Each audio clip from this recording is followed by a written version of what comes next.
Let's get our top story. As we've been hearing this morning, the Prime Minister has been fined for breaking lockdown rules in June 2020 when a gathering was held at number 10 for his birthday. Now, he has now apologised, but after allegations about these parties first emerged last year, Boris Johnson repeatedly denied any wrongdoing. Remember this?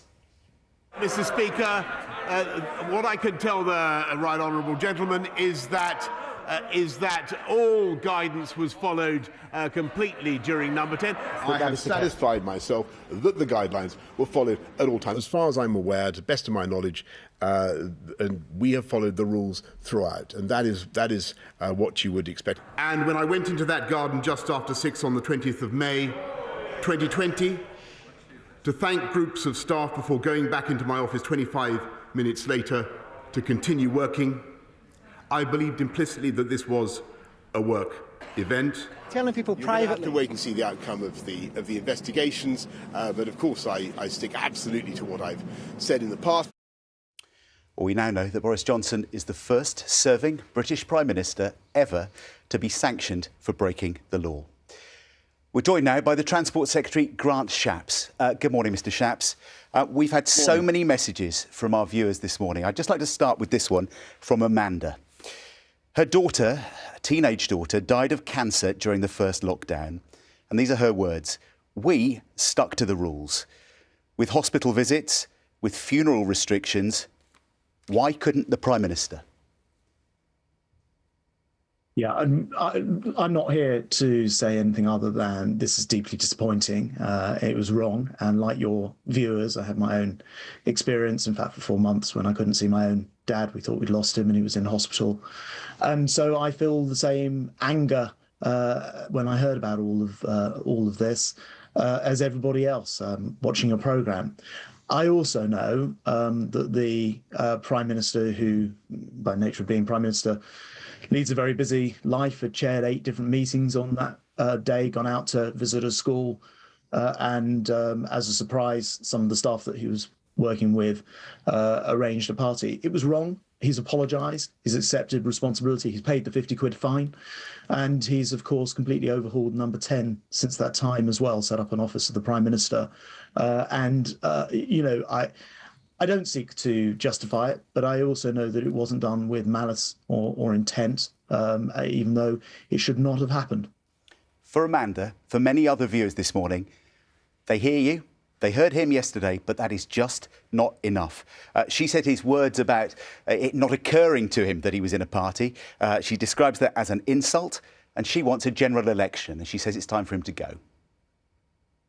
As I say, he would have been in that room other times. We know he chaired 8 meetings, including COVID crisis meetings. This was just not long after he'd been at death's door himself through COVID. So I don't think he underestimated the potency. Shouldn't he, of all people, then have realised? He knew the dangers of COVID. He knew what other people might be subjected to. Shouldn't he have just turned around and walked out of that room? Yes, I think that's right, and I've spoken to the Prime Minister. He's incredibly embarrassed. In fact, he's mortified, and looking at it now. He realises that it's not defensible, and he has paid that fixed penalty notice. The question, I suppose, in my mind is, you know, as individuals, none of us are perfect. No one does. You know, we all are. We're all human. The question in my mind, therefore, is, did he set out with malice to break the law? Answer, no. I mean, it's a surprise event in any case for 9 minutes. He clearly walked into the room, as you rightly say, and he accepts, should have just said, no, sorry, guys, walked out again. He didn't. He's apologised. He's taken the £50 fine. He's paid that. And these are events of nearly 2 years ago, since when he's led us out of COVID with the vaccine programme. It got our economy growing faster than any other country in the world, and is engaged in helping to lead the Western response to Putin's evil war in Ukraine. Sure, but I think what we're all baffled by, Mr Shapps, is his words yesterday, his explanation that he said, frankly, it didn't occur to me that this was breaking the rules. I mean, he set the rules. We all knew the rules. We all knew we couldn't hug. We all knew that we couldn't let people through the door. This was the first lockdown. How can it not have occurred to him?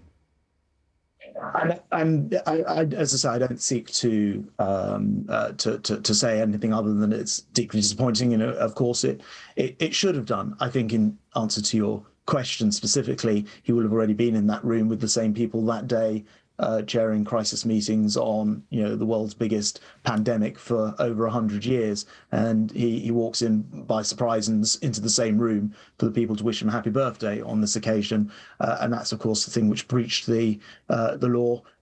And the police have ruled on that, and he's paid the fixed penalty notice of £50 and apologised. But you can't go back in time, and you have to judge somebody, I think, for everything that they do, including the good and the bad. And the good things, as I say, being the first country in the world to develop a vaccine, to vaccinate everybody, to get the additional booster vaccination out, to get the economy growing faster as we come out of lockdowns, faster than any other country in the world. All of those things were the Prime Minister's achievements, sure. As is, I think, the way that he's leading the world in the response to the Ukraine situation. Sure, at the moment. of course you and he want to concentrate on those achievements. But it does beg the question, what else doesn't occur to him? What kind of grip does he have? What kind of culture is he setting in Downing Street?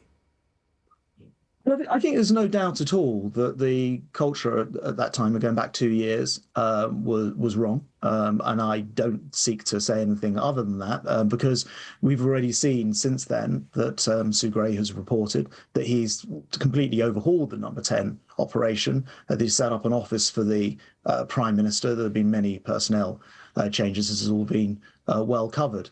And I don't, as I say, I think that,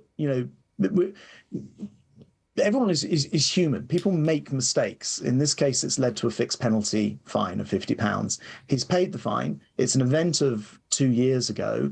I feel the same anger as everybody else that these events could take place, not least because I couldn't see my own dad, who I didn't know whether we'd see again, ever. So I completely get it. I also know that it wasn't done out of malice or with intent. It was a mistake, an error. And I judge somebody overall for the way that they perform. And I think actually in other ways, including, what President Zelensky said about the Prime Minister leading and leadership role in the world this week, I think actually is very important as well, because there are a lot of people whose lives are under threat right now, whose cost of living has jumped dramatically because of what Putin's been doing in Ukraine. And I think the Prime Minister on those issues is doing incredibly well. OK, if you're angry now after one fine, how angry are you going to be if more fines follow? If the Sue Gray report comes out next week and is as damning as some people suggest, is there a red line for you here? Does it get to a point where you say, look, this has gone too far? Without wanting to get into hypotheticals, something the police haven't ruled on yet, I do accept that the approach in Number 10 wasn't right. I also accept, before you put it to me, that the Prime Minister ultimately has to be responsible for that. But we also know the Prime Minister wasn't actually there and sometimes was 50 miles away when some of these activities apparently took place.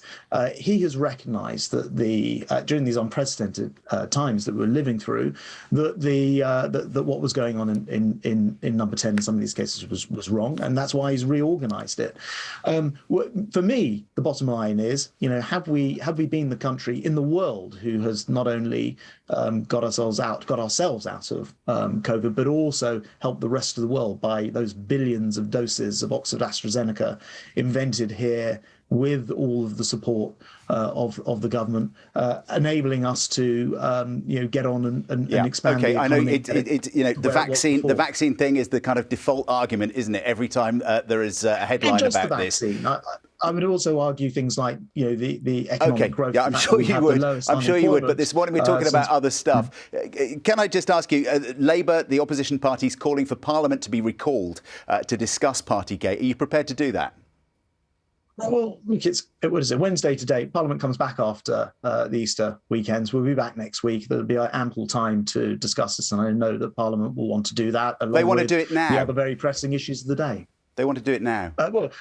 As I say, it's Wednesday today. We meet again next week. It's Easter weekend in between, so there'll be plenty of opportunity. The opposition are doing what you'd expect the opposition to do, and that's absolutely fine. There'll be plenty of time to discuss this next week, and Parliament will come back and do that, as well as the issues of the war crimes we see in front of our eyes in Europe and many other important issues as well. If the Prime Minister had time to go to parties in Downing Street during the pandemic, he's got time to recall Parliament, hasn't he?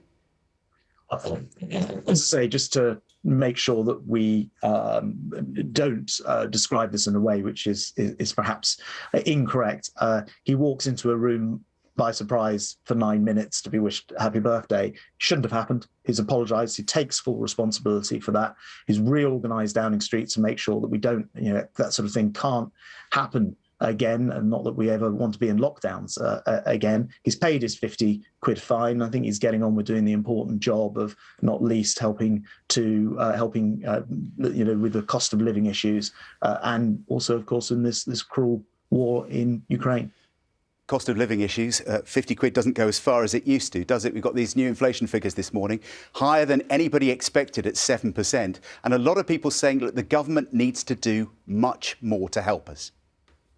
Yeah, we've already seen the government step in with £22 billion of support, all sorts of different things, from the money off petrol to the help with heating and much else besides. And of course, we don't rule out doing anything else. Look, these things are directly connected. What's going on in Ukraine is pushing up inflation here, particularly through things like energy and transport costs. And we see that as an absolute direct response. It's one of the reasons why Putin cannot be allowed to win. It is directly having an impact on our cost of living here in the UK. And it's one of the reasons why I think in this particular instance, when it comes to that situation in Ukraine, the Prime Minister is doing all of the right things and is internationally recognised in doing so, in particular by President Zelensky in Ukraine. And if inflation is now higher than we expected,